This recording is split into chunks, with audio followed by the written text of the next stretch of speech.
Welcome to the deep dive. Um, I want you to start by picturing a really specific scenario for me. Okay.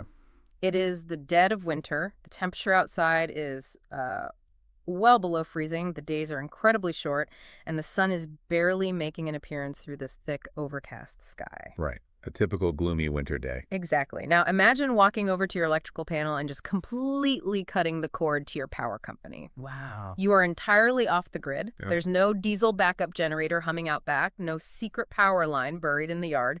You are powering your entire home, keeping the lights on, keeping the heat pumping, using absolutely nothing but the solar panels on your roof and a hydrogen storage setup operating right in your basement. Honestly, it sounds like an architectural concept from a decade in the future. It really does. But it is a technological reality that's being rigorously tested and modeled right now. The transition from just, daily energy storage to seasonal energy storage is really the next major hurdle for residential renewables. And that transition is exactly our mission for today's deep dive. We're looking at whether a 100% self-sufficient hydrogen house is actually realistic for you. How does the underlying physics work? And crucially, what does it cost to actually pull this off? Which is the million-dollar question. Literally, in some cases. We are pulling our insights today from a highly detailed, data-driven study. The full title of the source material we are exploring is Techno-Economic Assessment of a Self-Sufficient Off-Grid Solar Photovoltaic Prosumer System in Germany and Finland using hydrogen seasonal storage. This study is particularly valuable because it tackles the fundamental limitation of how we currently deploy renewable energy at the residential level. Right. If you have solar panels and a lithium-ion battery in your house right now, you know they're highly effective for daily energy arbitrage. Right. The sun charges the battery during the day, and you discharge that stored power to run your TV and appliances at night. Exactly. But they fail completely at seasonal storage.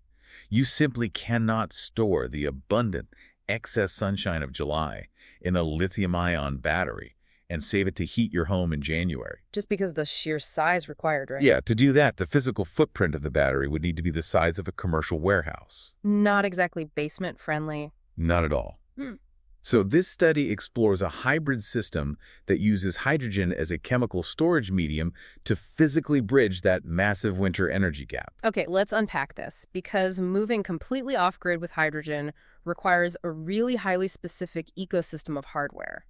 It is not just panels and a battery. Definitely not. We are looking at a standard photovoltaic system, your solar panels, paired with a lithium-ion battery or live for that short-term daily storage. But then the study introduces the seasonal heavy lifters. So complex stuff. Yeah, an electrolyzer to actually generate the hydrogen from water, a high-pressure compressor, a storage tank rated up to 300 bar, a fuel cell to convert the gas back into electricity, and finally a heat pump for your climate control. Which is a lot of moving parts. And the complexity here really centers around the parasitic load of that compressor and the round-trip efficiency of the chemical conversion. What do you mean by round-trip efficiency? Well, when you take solar electricity, run it through an electrolyzer to split water into hydrogen and oxygen, compress that gas to 300 bar, which, by the way, is roughly equivalent to the pressure you would experience thousands of feet underwater. Wow. Yeah, and then run it back through a fuel cell months later, you're fighting thermodynamics. You're losing energy at every single step. Exactly. The round-trip electrical efficiency of that entire process is notoriously low, often sitting around 30 to 40%. Wait, so you are losing 60 to 70% of your original solar energy in the conversion process. It was gone. If we stop the analysis right there, the economics look terrible. How on earth does the system compensate for that massive energy penalty? By utilizing a really critical engineering principle called sector coupling. Sector coupling. Right. When you run an electrolyzer to create hydrogen, and when you run a fuel cell to generate electricity, the chemical reactions naturally produce a significant amount of waste heat. Just like an engine gets hot when it runs. Exactly. Now, in older, isolated systems, that thermal energy simply vents into the atmosphere. It's totally lost. But with sector coupling, the system utilizes highly efficient heat exchangers to capture that waste heat and route it directly into the home's space heating and domestic hot water systems. Oh, that is incredibly smart. So you are taking that 60% energy penalty and reclaiming a large portion of it as thermal energy exactly when you need it most during the freezing winter months. Precisely. And the impact on the system architecture is profound. Because you are recycling the thermal energy back into the house, the overall efficiency of the entire system increases dramatically. Because your heating demands drop. Right? This prevents you from needing to engineer a massively oversized fuel cell or install a much larger heat pump. You don't have to consume as much of your stored electrical energy to heat the house, because the very act of generating your electricity is actively heating your water and your radiators. It is a totally closed-loop approach to energy management. It's beautiful engineering. But of course, any mechanical or chemical system is going to degrade over time. And previous studies that calculated the levelized cost of energy, or LCOE, for these off-grid hydrogen systems often treated the equipment as completely static. Which is a huge flaw. Right. They essentially assumed that year 15 of running a fuel cell would operate with the exact same efficiency as day one. What's fascinating here is how this specific study corrects that oversight. They built a highly detailed MATLAB Simulink model that doesn't just look at theoretical maximums. It looks at the real-world wear and tear. Exactly. It accounts for actual component degradation based on localized weather data and minute-by-minute usage profiles over a 20-year lifespan. It literally simulates the microscopic wear on the polymer electrolyte membranes inside the fuel cell and the electrolyzer. And the data on that wear and tear is substantial. Yo. The study found that over its operational lifetime, the fuel cell loses up to 10% of its efficiency, and the electrolyzer loses up to 20%. That's a massive drop. It really is. That means to extract the exact same kilowatt hour of electricity in year 15, you have to push significantly more hydrogen through the system than you did in year 1. And that degradation accelerates rapidly when you subject these machines to transient loads. Meaning turning them on and off frequently. Yeah, turning them on and off, or asking them to rapidly ramp up power production. Every thermal cycle and aggressive startup introduces physical and mechanical stress to the system components. Okay, so if the fuel cell loses years off its life every time it aggressively ramps up to power, a sudden household demand like, say, you turn on an electric oven and a microwave simultaneously, how does the system mitigate that stress? That is where the lithium-ion battery steps in. It acts as your critical shock absorber. Ah, I see. By using the battery to handle the high-frequency transient loads and those sudden spikes in household electricity demand, the fuel cell doesn't have to rapidly modulate its output. It just gets to operate at a steady, optimized baseline. So to use an analogy, the battery is the sprinter handling the sudden, unpredictable demands, and the hydrogen system is the marathon runner holding that steady, long-distance pace. That's a perfect way to look at it. This really highlights why the study emphasizes the need for a sophisticated energy management system, or EMS. The localized software has to constantly calculate when to pull from the battery and when to engage the fuel cell to minimize those damaging start and stop cycles. Right. And if we can connect this back to the levelized cost of storage, managing those cycles drastically extends the life of the most expensive components in the house. Replacing a fuel cell stack at year 10 completely destroys the economic viability of the entire project. So the battery isn't just for power, it protects the long-term financial investment. Exactly. Okay, we have the hardware ecosystem established, and we know how the modeling accounts for degradation. But this study didn't just simulate a hypothetical house in a vacuum. No, they took it on the road, so to speak. They mapped this exact setup across different latitudes in Europe, specifically looking at Würzburg in Germany, Helsinki in Finland, alongside comparison points like Barcelona and Athens. And the geographical data cleanly demonstrates what we can call the exponential latitude problem. The exponential latitude problem. Yeah. The further north you move, the physics of your energy collection and consumption change at an exponential rate, not a linear one. Looking at the heat maps provided in the study, which visualize exactly when the fuel cell is forced to engage to maintain the house's power, the contrast is stark. It's day-night. Literally. In Barcelona, the fuel cell is practically dormant. Even in January, the solar panels and the daily lithium-ion battery can carry the house through most days. Because there's still enough ambient sunlight. Right. Move north to Würzburg, Germany, and the fuel cell begins running consistently at night, starting in October, taking breaks during the midday sun. But in Helsinki, the operational profile is entirely different. It's brutal. The fuel cell is running almost continuously day-night from September straight through to March. Let's look at the actual hydrogen storage requirements driven by those operational profiles. Let's do it. In Barcelona, the house only needs to generate and store 38.8 kilograms of hydrogen to comfortably survive the year. Okay, 38.8. Right. In Germany, that requirement jumps to roughly 120 to 130 kilograms.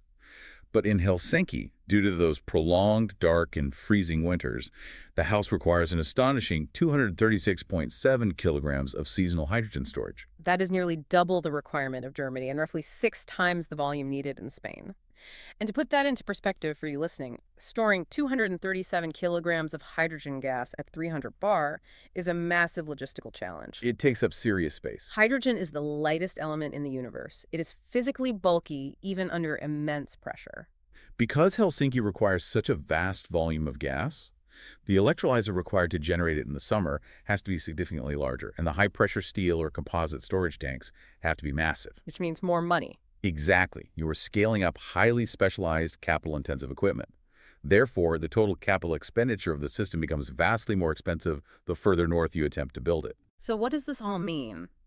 Let's look at how that capital expenditure translates to the levelized cost of energy. What does this actually mean for the cost of powering a home? The study projects cost out to 2050, but if we look at their moderate scenario for current technology in 2024, the LCOE sits between 1.1 and 2.2 euros per kilowatt hour.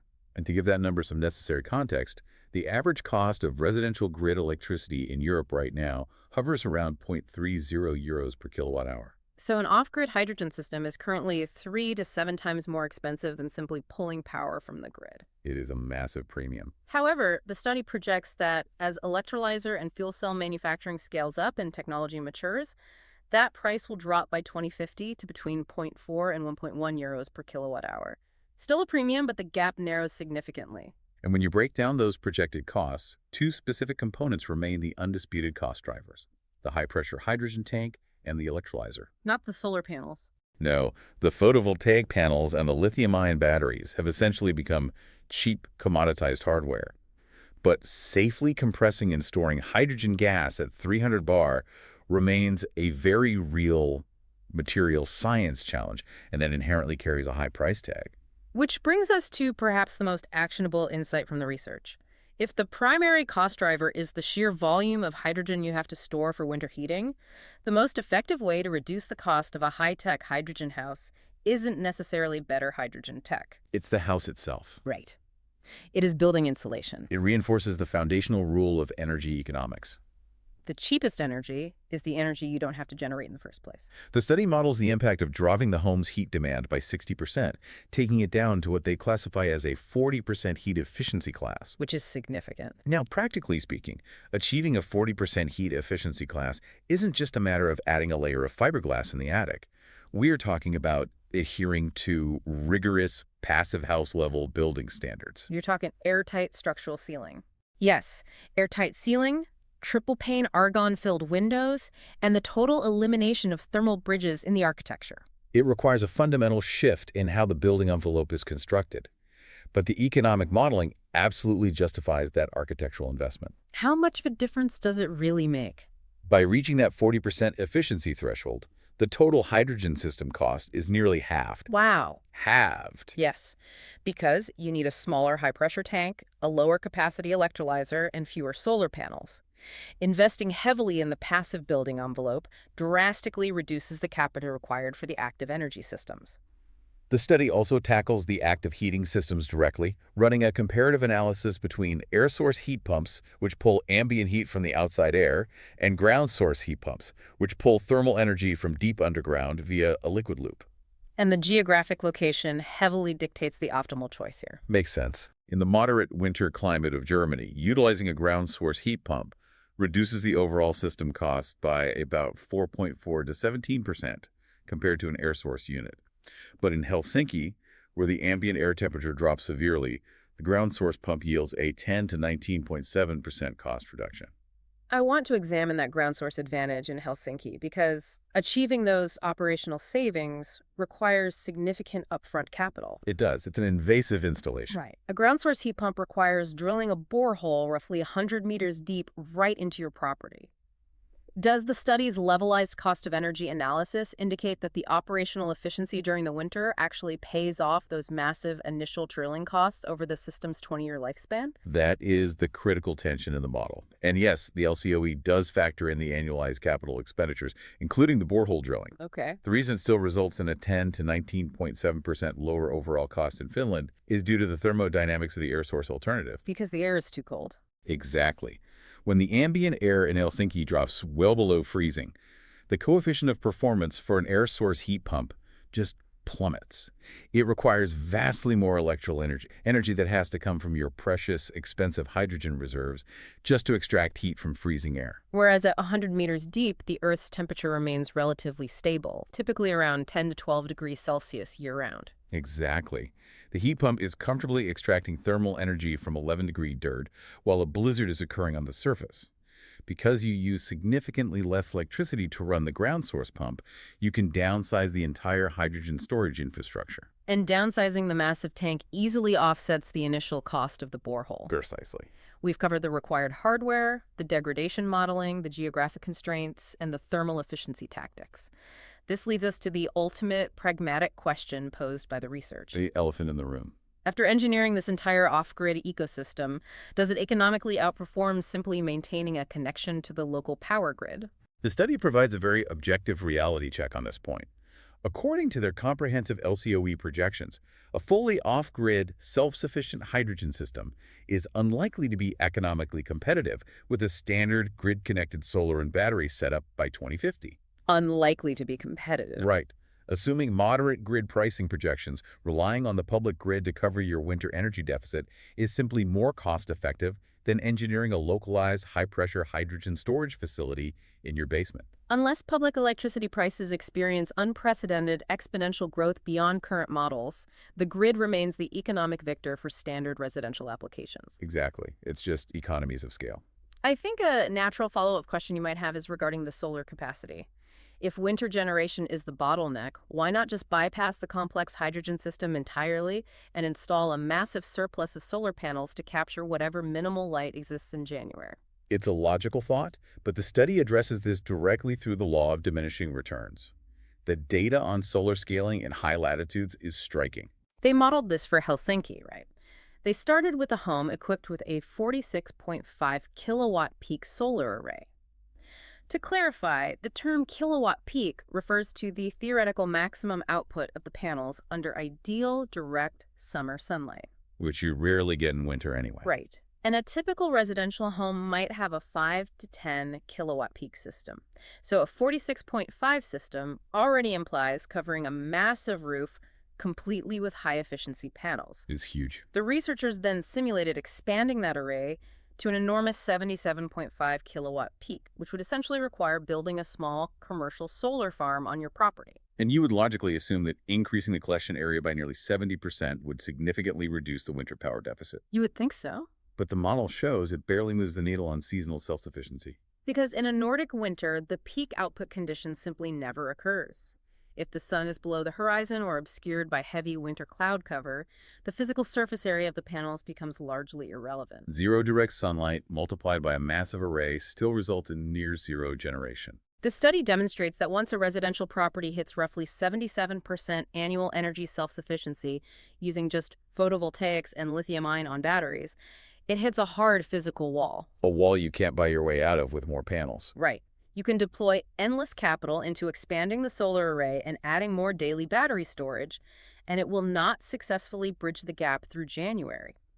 Hydrogen, with its unique ability to store large quantities of energy for months without discharging or leaking, becomes the only viable physical mechanism to cross that final threshold to 100% self-sufficiency. Which really clarifies why this technology, despite the high LCOE, remains a critical area of development. It's not for everywhere. No, it is not currently positioned to replace the grid for standard suburban developments. It is engineered for highly specific niche applications. If you are looking at a remote alpine research facility, an isolated agricultural operation, or an island community where laying a physical submarine power cable would require prohibitive capital expenditure, this hydrogen architecture is a highly viable solution. Furthermore, it provides unparalleled supply security. For critical infrastructure or specific consumers who require absolute independence from grid vulnerabilities, whether those are severe weather events or cybersecurity threats, that level of operational autonomy commands a premium. People will pay for resilience. Absolutely. We have dissected a massive amount of data today. Let's synthesize the core technical takeaways for you. Go for it. First, while lithium-ion batteries manage high-frequency daily loads, hydrogen serves as the essential seasonal storage medium. Second, sector coupling is an absolute necessity. Capturing the waste heat from the fuel cell and electrolyzer offsets the inherent efficiency losses of chemical conversion. Crucial step. Third, component degradation dramatically impacts long-term economics. The system relies on the battery as a buffer to protect the fuel cell from damaging transient loads. And finally, advanced building insulation and ground source thermodynamics are just as critical as the hydrogen hardware in driving down the levelized cost of energy. It serves as a comprehensive, data-driven blueprint for localized energy independence. It clearly defines both the physical capabilities and the current economic limitations of the technology. All of these models and geographical heat maps are detailed extensively in today's source material. One final time, the study we explored today is titled Techno-Economic Assessment of a Self-Sufficient Off-Grid Solar Photovoltaic Prosumer System in Germany and Finland using Hydrogen Seasonal Storage. This raises an important question, and it is an excellent concept to leave you with as we conclude. Oh, I like this part. Throughout this analysis, we have focused on the micro level, a single, isolated residential home. But the study points out that the capital costs for hydrogen infrastructure scale non-linearly. Large-scale, centralized high-pressure tanks and megawatt-class industrial electrolyzers cost a fraction per kilowatt compared to these downscale basement units. So the bigger you go, the cheaper it gets per unit of energy. Exactly. What happens to the LCOE if we zoom out from a single house to an entire neighborhood? If an eco-district shared a centralized off-grid hydrogen hub and integrated a shared wind turbine, which naturally peaks in generation during the winter months when solar output drops, could the economies of scale fundamentally alter the math? Could off-grid communities become the new normal? Scaling the architecture from the residential level to the district level is a fascinating angle to consider and definitely something for you to investigate further. Thank you for joining us on this deep dive. Keep analyzing the systems that power your world, and we will see you next time.